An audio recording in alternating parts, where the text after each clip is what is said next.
बिस्मिल्लाहिर्रहमानिर्रहीम अस्सलाम वालेकुम स्टूडेंट्स। आज की इस वीडियो में हम डिस्कस करने जा रहे हैं 11th class physics chapter number बच्चों हमारा 7 चल रहा है और आज का हमारा टॉपिक है फ्री एंड फोर्स्ड ऑसिलेशंस का।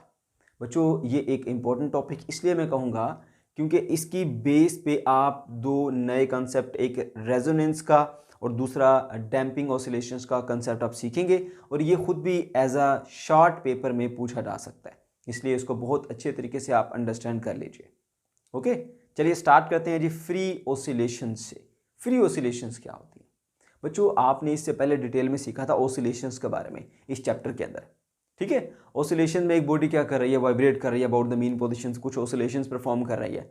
अब अगर उसके ऊपर कोई एक्सटर्नल फोर्स अप्लाई ना हो तो वो बॉडी ऐसे ही वाइब्रेट करती रहेगी, उसका एम्पलीट्यूड कम नहीं होगा, उसकी एनर्जी कम नहीं होगी, ठीक है, वो ऐसे ही वाइब्रेट करती रहेगी अबाउट द मीन पोजीशन।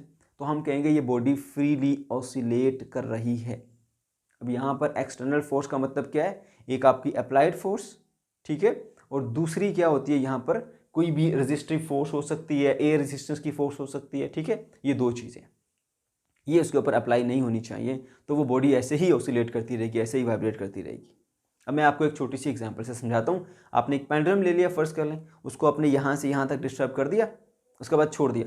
अब वो ऐसे ऐसे ऑसिलेट करता जा रहा है। अब इसकी ऑसिलेशन के दरमियान आपने अप्लाई फोर्स नहीं करनी, क्योंकि अप्लाइड फोर्स से बच्चे ये मान लेते हैं कि हमने अगर फोर्स अप्लाई नहीं की तो फिर वो डिस्प्लेस कैसे हुआ, फिर वो वाइब्रेट कैसे कर रहा है। तो हम बात करें ऑसिलेशंस के दरमियान आपने कोई किसी किस्म की फोर्स अप्लाई नहीं करनी, ठीक है। ना कोई फोर्स आपने अप्लाई करनी है और ना ही उसके ऊपर कोई रेजिस्टिव फोर्स, कोई अपोजिंग फोर्स एक्ट हो, चाहे वो फ्रिक्शन की हो वो भी एक्ट नहीं होनी चाहिए, चाहे वो रेजिस्टेंस हो वो भी एक्ट नहीं होनी चाहिए, ठीक है। तो फिर वो ऐसे ही ऑसिलेट करता रहेगा और अब उसकी ऑसिलेशंस को हम फ्री ऑसिलेशंस कहते हैं। बच्चों इसको हम यूं डिफाइन करते हैं, the body is said to be executing free oscillations if its oscillate with its natural frequency without interference of external force. अगर कोई बॉडी अपनी नेचुरल फ्रीक्वेंसी के साथ ऑसिलेट करती रहे बिना इंटरफेरेंस के, बिना मुदाखलत के, एक्सटर्नल फोर्स के, तो हम कहेंगे कि ये बॉडी फ्रीली ऑसिलेटिंग बॉडी है। अब नेचुरल फ्रीक्वेंसी क्या होती है? कोई मुश्किल चीज़ नहीं बच्चों। एक बॉडी जिसको हमने डिस्कस किया कि हमने मीन पोजीशन से डिस्टर्ब किया और फिर उसको छोड़ दिया, अब वो ऐसे ऐसे ऑसिलेट कर रही है, उसके ऊपर कोई एक्सटर्नल फोर्स अप्लाई नहीं हो रही, कोई फ्रिक्शनल फोर्स नहीं है, कोई अपोजिंग फोर्स नहीं है जो उसकी एनर्जी को डिक्रीज करे, जो उसकी एनर्जी को कम करे, ठीक है। तो फिर वो एक नेचुरल फ्रीक्वेंसी के साथ ऑसिलेट करेगी। ये जो इस वक्त इसकी फ्रीक्वेंसी होगी इसको नेचुरल फ्रीक्वेंसी कहते हैं, ठीक है। और इस सूरत में एम्पलीट्यूड सेम रहता है। क्यों? देखो अब यहाँ से बॉडी ने इधर जाना है ऐसे एक्सट्रीम पोजिशन के ऊपर, ठीक है। अगर सामने से कोई फोर्स होगी अपोजिंग फोर्स तो वो उसकी एनर्जी को कम करेगी, है ना, और वो ज़्यादा दूर नहीं जा पाएगा, थोड़ा करीब से मुड़ के वापस आ जाएगा। अगली बार फिर जाएगा, फिर कुछ अपोजिंग फोर्स लगी तो कुछ एनर्जी लॉस होगी और करीब से वापस आ जाएगा। इसीलिए ऐसा ऐसा ऐसा ऐसा ऐसा ऐसा वो कम हो जाती है फोर्स, वो बॉडी रेस्ट पे आ जाती है। लेकिन यहाँ पर कोई फोर्स है ही नहीं, कोई अपोजिंग फोर्स ही नहीं है, कोई अप्लाइड फोर्स ही नहीं है जो उसको इधर जाते हुए रोके, तो फिर उसकी एनर्जी उतनी रहती है और वो जिस पोजीशन से पहले होके वापस आया उसी पोजीशन से वापस जाएगा और उसी पॉइंट के ऊपर होके फिर वापस आएगा। समझ गए? ऐसी ऑसिलेशंस क्या होंगी?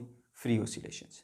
अब यहाँ पे अप्लाइड फोर्स के बारे में मैं आपको पहले भी बता चुका हूँ, फिर बता देता हूँ कि यहाँ पर जो एक्सटर्नल फोर्स में दो चीज़ें हैं। अप्लाइड फोर्स जो आपने एक बार अप्लाई की, ठीक है, दोबारा नहीं अप्लाई करनी, एक बार जैसे उसको ऐसे डिस्प्लेस किया और छोड़ दिया। अब ऑसिलेशंस के दरमियान आपने कोई फोर्स अप्लाई नहीं करनी, ठीक। और दूसरी बात फोर्स ऑफ रेजिस्टेंस में कोई किसी किस्म की एक्सटर्नल फोर्स ना हो, कोई किसी किस्म की रेजिस्टिव फोर्स ना हो, तो बॉडी ऐसे फ्रीली ऑसिलेट करती रहेगी और ये फ्रीली ऑसिलेटिंग बॉडी कहलाएगी। अब इस केस के अंदर याद रखें, ऐसा नहीं कि उसके ऊपर कोई फोर्स एक्ट नहीं हो रही, एक रिस्टोरिंग फोर्स मौजूद होती है, क्योंकि अगर रिस्टोरिंग फोर्स मौजूद नहीं होगी फिर तो वो बॉडी ऑसिलेट ही नहीं करेगी। इसलिए याद रखें कि इस वक्त बॉडी में रिस्टोरिंग फोर्स मौजूद होती है, एज ऑब्जेक्टिव आपसे पूछा जा सकता है, ठीक है।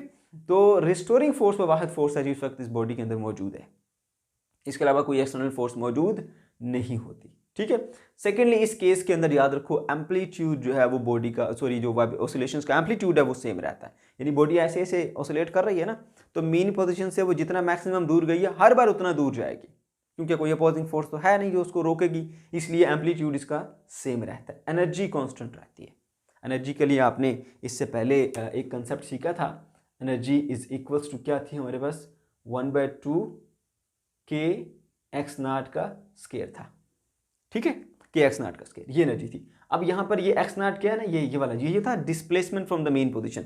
अब देखिए इस पोजीशन के ऊपर जरा, यहाँ पर अगर हम देखें तो इस पोजीशन के ऊपर मैक्सिमम उसकी दूरी है फ्रॉम द मीन पोजीशन, यानी एक्स नॉट के बराबर है, तो एम्पलीट्यूड कितना होगा, एक्स नॉट, ठीक है। और इस वक्त जो है इसका एनर्जी हाफ के एक्स नॉट के बराबर होगी। इसी तरह से बच्चों जब वो इस पोजीशन पर आया उतना ही एम्पलीट्यूड है तो एनर्जी भी उतनी ही होगी, हाफ के एक्स नॉट का स्क्वायर। जब इस पॉइंट के ऊपर आया उतना ही एम्पलीट्यूड है एक्स नॉट के बराबर, तो फिर यहाँ पर भी एनर्जी हाफ के एक्स नॉट के बराबर होगी। तो एनर्जी जो है वो इस केस के अंदर वो सेम रहती है, चेंज नहीं होती। ओके बच्चों, उसके बाद फिर हम बात करेंगे next, system oscillate with the natural frequency. आपको मैं सिखा चुका हूँ नेचुरल फ्रीक्वेंसी क्या होती है। तो सिस्टम नेचुरल फ्रीक्वेंसी के साथ ऑसिलेट करता रहता है, लेकिन ये एक रियल लाइफ में एग्जिस्ट करने वाला सिस्टम नहीं है, ये एक आइडियल सिस्टम है। क्यों? रियल लाइफ में कुछ ना कुछ लॉसेस ज़रूर होते हैं एनर्जी के, ठीक है। वो in the form of air friction, अगर आप बचा लेते हैं एयर रेजिस्टेंस से तो आप फ्रिक्शन की सूरत में कुछ एनर्जी वेस्ट कर देंगे, यानी कुछ ना कुछ लॉसेस उसके अंदर मस्ट आएंगे, ठीक है। ऐसा नहीं हो सकता कि आप उसको बिल्कुल लॉसेस को जीरो कर दें। इसलिए हम कहते हैं कि ये एक हमारे पास आइडियल सिस्टम है, रियल लाइफ के अंदर ये एग्जिस्ट नहीं करता। फिर बात करते हैं इसकी वेव फॉर्म की। तो बच्चों इसकी वेव फॉर्म आप देख सकते हैं यहाँ पर, इस तरह से इसकी वेव बनी ऑसिलेशंस की। आपको मैंने सिखाया था कि एक वाइब्रेटिंग बॉडी की ऑसिलेशन को ग्राफिकली आप कैसे रिप्रेजेंट करते हैं, वैसे ही हमने यहाँ पर रिप्रेजेंट किया हुआ है। और ये मेन पोजीशन से आप इसका देख सकते हैं, एम्पलीट्यूड वो सेम है, यहाँ पे एम्पलीट्यूड, यहाँ पर एम्पलीट्यूड, वो बिल्कुल सेम एम्पलीट्यूड के साथ बॉडी वाइब्रेट करती जा रही है। ये है छोटा सा इजी सा कंसेप्ट है किसका, फ्री ऑसिलेशंस का। अब बच्चों हमने बात करनी है जी फोर्स्ड ऑसिलेशंस की, कि फोर्स्ड ऑसिलेशन जो है वो हमारे पास क्या होती हैं।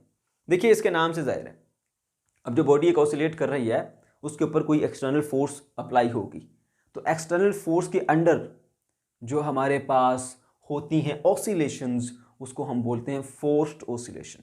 इसकी एक छोटी सी आसान सी एग्जांपल रियल लाइफ से लेते हैं बच्चों। आपने एक बच्चे को झूले पे बिठाया, पार्क में लेके गए, आप उसको आपने थोड़ा सा उसके पीछे डिस्प्लेस किया और छोड़ दिया, वो ऐसे जाता है और ऐसे वापस आता है। फिर आप उसको हल्का सा पुश करते हैं, वो थोड़ा और एम्पलीट्यूड से आगे जाता है, ऐसे पीछे आता है। फिर आप उसको और पुश करते हैं, फिर वो ऐसे जा रहा है और ऐसे। अब ये जो बॉडी, ये जो बॉय ऑसिलेट कर रहा है ऐसे ऐसे उस झूले के ऊपर बैठ कर, आप उसके ऊपर कंटिन्यूसली फोर्स अप्लाई किए जा रहे हैं, फोर्स अप्लाई किए जा रहे हैं। तो ये क्या कर रहे हैं आप एक एक्सटर्नल फोर्स उसके ऊपर अप्लाई कर रहे हैं जिससे उसका एम्पलीट्यूड बढ़ रहा है, ठीक है।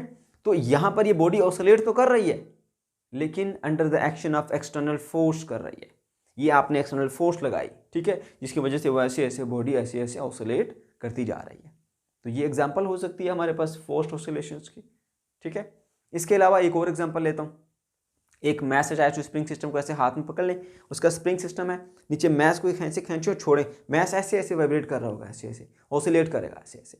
अब क्या करते हो, ऐसे इसको वाटर में डिप कर दो, तो क्या कर देखोगे उसकी जो वाइब्रेशंस हैं, उसकी जो ऑसिलेशंस हैं, वो जल्दी जल्दी से वो डैम्प हो जाएंगी, खत्म हो जाएंगी, वो रेस्ट पर आ जाएगा। ऐसा क्यों हुआ? आपने इसको एक रेजिस्टिव मीडियम में डिप कर दिया, उसने क्या किया, इसकी ऑसिलेशंस को ख़त्म कर दिया। कैसे ख़त्म किया? एक्सटर्नल फोर्स अप्लाई हुई। तो यहाँ पर ये सीखें कि फोर्स्ड ऑसिलेशंस क्या होती हैं। किसी भी एक्सटर्नल फोर्स के नतीजे में जो ऑसिलेशंस होती हैं ना, उसके अंडर जो ऑसिलेशंस होती हैं, ठीक है, ज़्यादा सूटेबल है, उसके अंडर जो ऑसिलेशंस होती हैं वो कहलाती हैं फोर्स ऑसिलेशन। और इस केस में याद रखना, यहाँ बॉडी का एम्पलीट्यूड जो है, ऑसिलेटिंग बॉडी का एम्पलीट्यूड जो है वो सेम नहीं रहता, ठीक है। उसकी ऑसिलेशंस का एम्पलीट्यूड चेंज होता है, इंक्रीज भी हो सकता है, डिक्रीज भी हो सकता है। पहले एग्जांपल में मैंने आपको बताया वो झूले वाली एग्जांपल, एम्पलीट्यूड हर बार आपका झूला तेज होता जा रहा है, वो ज़्यादा दूर दूर जाएगा, ऐसे ऐसे ऐसे ऐसे। इनिशियली वो कम एम्पलीट्यूड से वाइब्रेट कर रहा था, ऐसा ऐसा तेज होता गया, ऐसा ऐसा तेज होता गया, एम्पलीट्यूड बढ़ रहा है। जब एम्पलीट्यूड बढ़ रहा है, ठीक है, तो इस सूरत में आप देख सकते हैं ये एक एक्सटर्नल फोर्स अप्लाई हुई थी, उसकी वजह से ये बढ़ा था। तो एक्सटर्नल फोर्स के अंडर एम्पलीट्यूड बढ़ भी सकता है, कम भी हो सकता है। कम कैसे हुआ? जैसे वाटर में डिप कर दिया था, ठीक है, तो वो एक ऐसा मीडियम था जिसके अंदर आया, तो एक जो बॉडी है उसको ऑसिलेट करने में ज़्यादा रेजिस्टेंस का सामना हुआ एक्सटर्नल फोर्स की वजह से, तो वो बॉडी ऑसिलेशन करना बंद हो गई या उसने अपना एम्पलीट्यूड कम कर दिया। सही है। तो यहाँ पर आपने ये कंसेप्ट सीख लिया कि फोर्स्ड ऑसिलेशंस क्या होती हैं। अब बच्चों याद रहे कि इसकी दो मेन एग्जांपल्स हैं, दो मेन टाइप्स हैं इस फोर्स्ड ऑसिलेशन की। Number 1 damped oscillation and number 2 resonance, ठीक है। इसको हमने बहुत डिटेल के साथ सेपरेटली डिस्कस करना है और पूरा टॉपिक है इनके ऊपर, वो हम डिटेल में बात करेंगे। यहाँ पर जस्ट हम इनका एक कंपैरिजन करेंगे एक एग्जांपल के तौर पे, जो कि हमारे पास फोर्स्ड ऑसिलेशंस की आती हैं, ठीक है। ये जो मैंने आपको दो एग्जांपल दिए हैं ना, इसमें से एक रेजोनेंस की आएगी और दूसरी जो आएगी ना हमारे पास, वो कौन सी आएगी बच्चों? डैम्पिंग ऑसिलेशंस की आएगी, ठीक है। देखिए ये डैम्प्ड ऑसिलेशंस क्या है? जब ऑसिलेशंस किसी एक रेजिस्टिव मीडियम के अंडर होती है ना, तो रेजिस्टिव मीडियम के अंडर जो ऑसिलेशंस होती हैं उनका एम्पलीट्यूड ग्रेजुअली कम होता जाता है। जैसे वाटर के अंदर आपने वो वाइब्रेटिंग जो मैस अटैच्ड स्प्रिंग सिस्टम वो आपने इंटर किया था, तो आहिस्ता आहिस्ता उसकी ऑसिलेशंस आहिस्ता आहिस्ता कम होते गई और फाइनली वो रेस्ट पर आ गया। ठीक है, ये क्या किया हमने, एक एक्सटर्नल फोर्स लगी उसकी मोशन के ऊपर, ठीक है, और उसको रेस्ट में लेकर आ गई या उसका एम्पलीट्यूड को डिक्रीज कर दिया उसने, ऐसी को हम बोलेंगे ये डैम्प्ड ऑसिलेशंस हैं। ठीक है, तो oscillations in the presence of some resistive medium, एक आसान डेफिनेशन जो आपने छोटी क्लासेस में सीखी थी उसको हम बोलते हैं डैम्प्ड ऑसिलेशंस को। ठीक है, अब जरा यहाँ पर भी देख लें, इसका मैंने कुछ पॉइंट्स लिखे हैं, इसको अच्छे तरीके से समझ लेंगे। और डैम्प्ड ऑसिलेशंस में क्या होगा, oscillations which occurs under the influence of damping force। damping force मतलब ऐसे फोर्स जो उसकी एम्पलीट्यूड को डिक्रीज करेगी, उसको रोकेगी। आप यूं भी कह सकते हैं कि हमारे पास ऑसिलेशंस जो कि होती हैं under the action of some resistive medium या किसी in the presence of resistive medium, किसी रेजिस्टिव मीडियम की मौजूदगी में जो ऑसिलेशंस होती हैं, ठीक है, उसको हम क्या बोलते हैं, डैम्पिंग ऑसिलेशंस बोलते हैं। ठीक है, और इस केस में मैंने आपको पहले बता दिया एम्पलीट्यूड ग्रेजुअली डिक्रीज करेगा। ठीक है, एम्पलीट्यूड आहिस्ता आहिस्ता कम होता जाएगा, एनर्जी जो है वो कांस्टेंट नहीं रहेगी। देखो बॉडी ने यहाँ से यूँ जाना था ना, पहली बार यहाँ से होके वापस आई, अब दोबारा जब वहाँ पर जाएगी तो सामने उसको एयर रेजिस्टेंस का सामना है। ठीक है, तो उसकी कुछ एनर्जी तो उसके अगेंस्ट वर्क करने में लग जाएगी, एयर रेजिस्टेंस के अगेंस्ट, या जिस मीडियम में पाया जा रहा है उस मीडियम के पार्टिकल को आगे पीछे डिस्प्लेस करने में, लाइक वाटर को आगे पीछे डिस्प्लेस करने में कुछ वर्क तो करना पड़ेगा ना, तो वहाँ पर एनर्जी वेस्ट हो गई। जब एनर्जी वहाँ पर वेस्ट हो जाएगी तो उस सूरत में फिर क्या होगा बच्चों, फिर मसला ये होगा कि आपका जो एम्पलीट्यूड है ऑसिलेटिंग बॉडी का वो कम होता जाएगा। ठीक है, इसीलिए याद रखें एनर्जी जो है इस केस के अंदर कांस्टेंट नहीं रहती, एनर्जी कम हो जाती है क्योंकि एनर्जी वर्क में इस्तेमाल हो गई। ओके, इसके अलावा क्या है कि ये एक रियल सिस्टम है, क्योंकि आपने अक्सर ऑब्जर्व भी किया होगा कि एक पेंडुलम को आप हवा की मौजूदगी के अंदर ऐसे आप कोई एक धागा ले लें, साथ बॉल बांधिए, पेंडुलम बन गया आपका, उसको यहाँ से यहाँ डिस्प्लेस करो, छोड़ो, तो ऐसे ऐसे ऑसिलेट करता है, फिर आहिस्ता आहिस्ता आहिस्ता आहिस्ता आहिस्ता आहिस्ता उसकी जो ऑसिलेशन है वो कम होती बिल्कुल ऐसे जीरो पे आ जाता है ऐसे।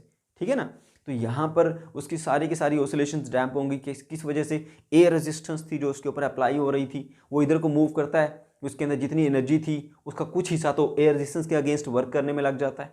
तो इस वजह से हमारे पास यहाँ पर जो ये सिस्टम है इसको हम बोलेंगे कि रियल लाइफ के अंदर एग्जिस्ट करता है। ये वाला जो है वो रियल लाइफ में एग्जिस्ट नहीं करता, ये एक आइडियल केस है। अच्छा जी, तो हमने डैम्पिंग को डिस्कस कर लिया। अब डैम्पिंग के बाद क्या आता है, हमारे पास रेजोनेंस आ जाता है।